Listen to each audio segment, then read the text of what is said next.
Sabiha on line academy کی videos کو like کریں، چینل کو سبسکرائب کریں اور بیل آئیکن دبانا مت بھولیں۔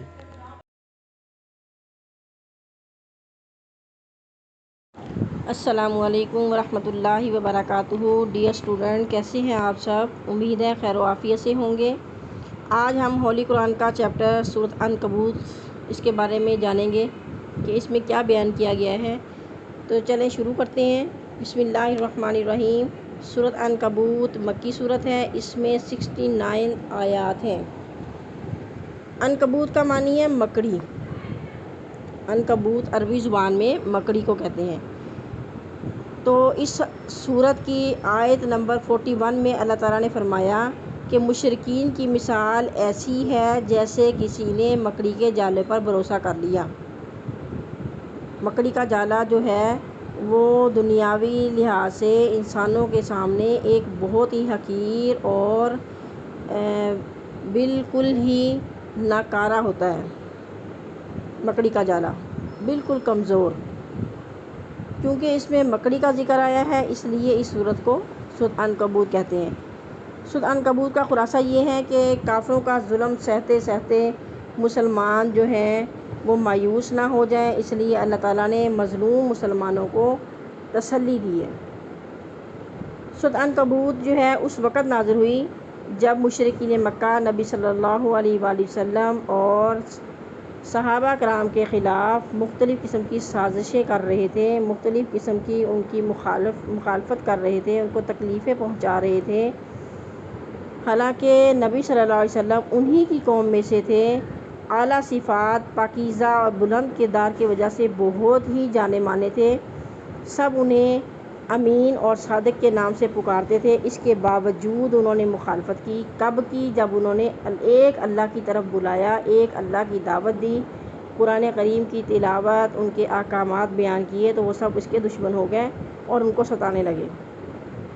تو اللہ تعالیٰ پر ایمان لانے کی دعوت دینے کے میں جو ان کی قوم آپ کے مخالف ہو گئی تھی تو انہوں نے آپ صلی اللہ علیہ وسلم کے بارے میں طرح طرح کی باتیں کرنا شروع کر دی، نعوذ باللہ۔ وہ کبھی کہتے کہ یہ پاگل ہو گیا ہے، مجنون ہو گیا ہے، نعوذ باللہ، یہ کوئی شاعرانہ کلام ہے۔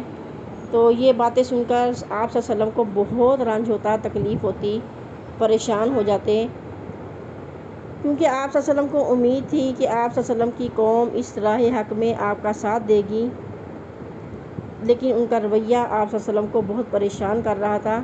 اس پر اللہ تعالیٰ نے اس صورت میں آپ صلی اللہ علیہ وسلم کو اور آپ کے ساتھی جو مسلمان ہو چکے تھے، ایمان لے آئے تھے، ان کو صبر کی تلقین فرمائی اور تسلی بھی دی۔ مشرکین نے نہ صرف نبی صلی اللہ علیہ وسلم کی ذات مبارک کو نشانہ بنایا تنقید کا، بلکہ مسلمانوں کے ساتھ بھی مختلف قسم کی زیادتیاں کی، ظلم کیے، ان پر تشدد کیے۔ طائف کی وادی میں آپ صلی اللہ علیہ وسلم کو پتھر مار مار کر لہو لہان کر دیا گیا تھا۔ تو اس میں اللہ تعالیٰ نے مسلمانوں کی ہدایت، ان کی تسلی اور حوصلہ افزائی کے لیے سورۃ عنکبوت نازل فرمائی۔ اس سورت میں کئی انبیاء کا ذکر ہے، جیسے حضرت نوح علیہ السلام کا ذکر ہے کہ انہوں نے 950 سال اپنی قوم کو ایک اللہ کی طرف بلایا، دعوت دی، اس کے باوجود ان کی قوم ایمان نہیں لائی اور ثابت قدم رہے۔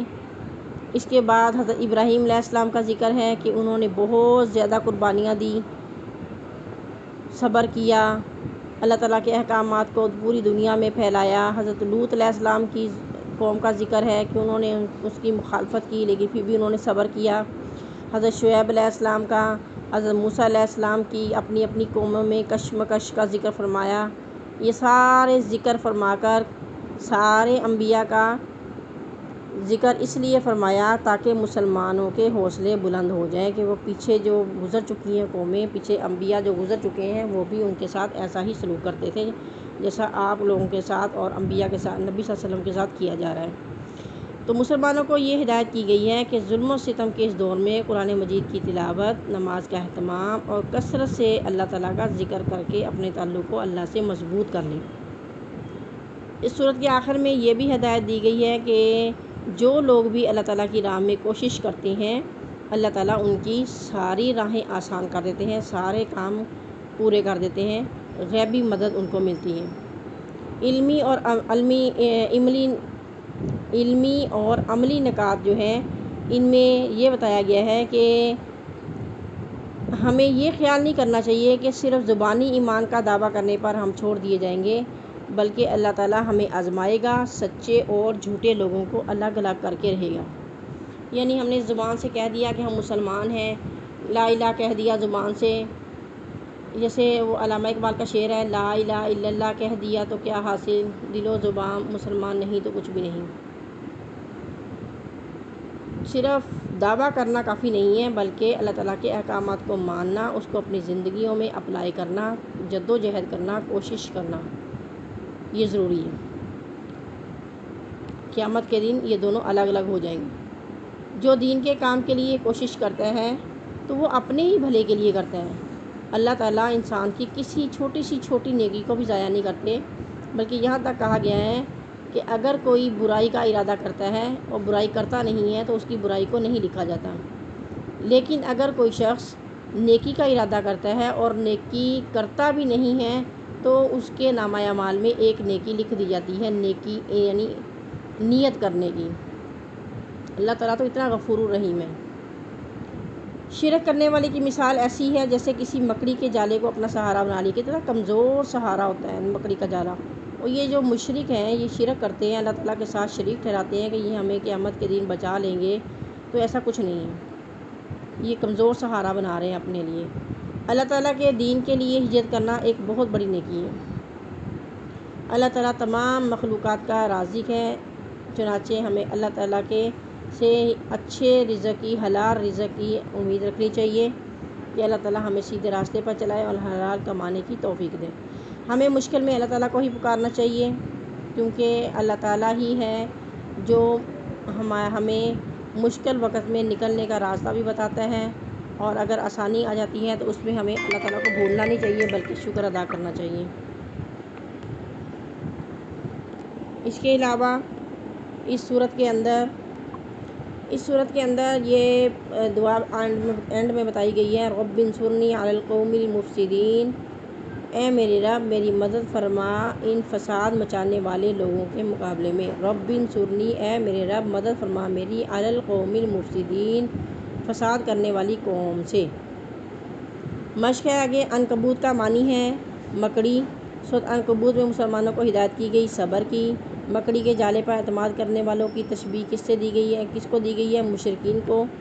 اپنی قوم کو 950 سال تبلیغ کی حضرت نوح علیہ السلام نے۔ اللہ تعالیٰ رازق ہے تمام مخلوقات کا۔ سورۃ عنکبوت کو یہ نام کیوں دیا گیا؟ کیونکہ اس میں مکڑی کا ذکر ہے، اور عنکبوت مکڑی کو ہی کہتے ہیں، اس وجہ سے اس کو عنکبوت کہا گیا۔ سورۃ عنکبوت کا خلاصہ وہی کہ مسلمانوں کو تسلی دی گئی ہے جو کافروں کا ظلم سہ کر ان کی برداشت سے باہر ہو گیا تھا، اس وقت ان کو تسلی دی گئی۔ سورۃ عنکبوت کے اہم علمی اور عملی نکات ان میں سے ایک تو یہ ہے کہ اللہ تعالیٰ کے دین کے لیے ہجرت کرنا بہت بڑی نیکی ہے، اور اس کے علاوہ ہمیں مشکل میں اللہ تعالیٰ کو ہی پکارنا چاہیے، مشکل سے نکلنے پر اللہ تعالیٰ کا شکر بھی ادا کر دینا چاہیے۔ سورۃ عنکبوت پر ایک مفصل نوٹ مضمون میں یہی کہا گیا ہے، سورۃ عنکبوت کے شروع میں نماز کا ذکر ہے، کیونکہ توحید کے بعد سب سے پہلا فرض جو ہے وہ ہے نماز، جس کی بہت زیادہ تاکید کی گئی ہے۔ کسی صورت میں کسی حال میں بھی نماز چھوڑنے کی اجازت نہیں ہے، کیونکہ کافر اور مسلمانوں کے درمیان فرق کرنے والی چیز جو ہے وہ نماز ہی ہے۔ نماز ہی ایسا رکن ہے کہ جس کو چھوڑنے کی اجازت کسی صورت میں بھی نہیں ہے۔ دوسرا اس میں یہ کہا گیا ہے کہ یہ مشرکین جو ہے، مشرکین کہتے کس کو ہیں؟ مشرک کہتے ہیں شرک کرنے والا، جو اللہ کے ساتھ شریک ٹھہراتا ہے، چاہے وہ چھوٹا ہو چاہے وہ بڑا ہو۔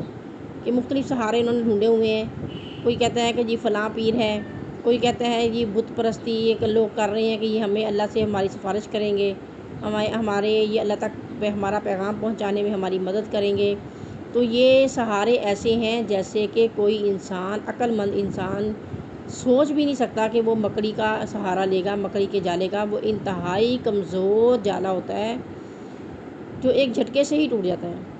تو اللہ تعالیٰ نے یہاں پہ جو مثال دی ہے وہ یہی کہا گیا ہے کہ یہ مشرکین جو ہیں، یہ جو شرک کرتے ہیں، ان کی مثال ایسی ہے جیسے کسی نے ایک مکڑی کے جالے پر بھروسہ کر لیا ہے، اس کو سہارا بنا لیا۔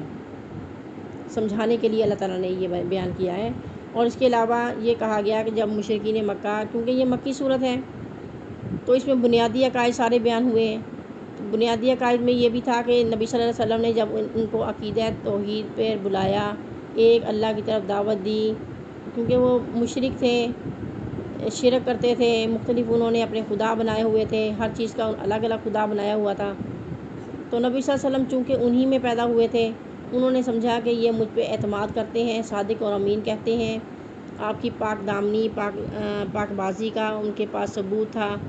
تو آپ نے سمجھا کہ یہ میرے ساتھ کھڑے ہوں گے جب ان کو میں اللہ کی طرف، توحید کی طرف دعوت دوں گا، بلاؤں گا۔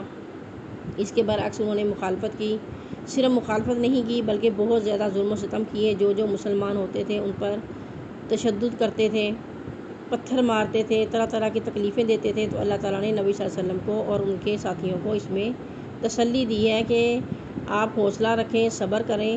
اس کے ساتھ ساتھ اس صورت میں اللہ تعالیٰ نے بہت سارے انبیاء کا ذکر فرمایا کہ آپ دیکھیں کہ حضرت نوح علیہ السلام نے 950 سال جو ہے اپنی قوم کو دعوت دی، اسلام کی دعوت دی، ایمان کی دعوت دی، ان کی قوم نے ان کی مخالفت کی اتنا لمبا عرصہ، لیکن وہ پھر بھی ثابت قدم رہے۔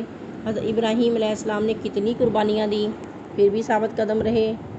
اور حضرت لوط علیہ السلام جو ہے، ان کی قوم پہ کتنے عذاب آئے، کیسے انہوں نے نبی کو تنگ کیا، پھر ان کی مخالفت کے باوجود انہوں نے صبر کیا۔ اس طرح سے مختلف قصے بیان کرنے کا مقصد یہ تھا کہ جس طرح انبیاء پہلے، صرف آپ کو ہی نہیں بلکہ پہلے انبیاء کو بھی تکلیفیں دی گئی ہیں، تو لہٰذا آپ ان تکلیفوں پر صبر کریں۔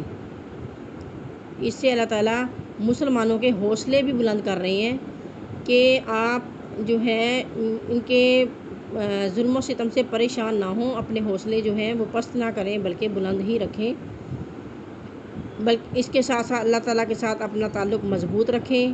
وہ کس طرح سے کہ نماز کا اہتمام کریں، قرآن مجید کی تلاوت کریں، کثرت سے اللہ تعالیٰ کا ذکر کریں۔ تو اللہ تعالیٰ نے اس صورت کے آخر میں یہ بھی بیان کر دیا ہے کہ جو اللہ تعالیٰ کی راہ میں کوشش کرتے ہیں، جد و جہد کرتے ہیں، کوشش کرتے ہیں، کسی نیکی کی طرف ارادہ کر لیتے ہیں، تو اللہ تعالیٰ ان کو کامیاب کر دیتا ہے۔ تو اللہ تعالیٰ یہ فرماتے ہیں جو کوشش کرتے ہیں تو وہ اپنے ہی فائدے کے لیے کر رہے ہیں۔ اور اس کے علاوہ اگر کوئی بھی مشکل آ جائے تو ہمیں غیر اللہ کی بجائے اللہ تعالیٰ کو پکارنا چاہیے، وہی مشکل کشا ہے، وہی حاجت روا ہے۔ اللہ تعالیٰ ہم سب کو اس پہ عمل کرنے کی توفیق عطا فرمائے۔ السلام علیکم ورحمۃ اللہ وبرکاتہ۔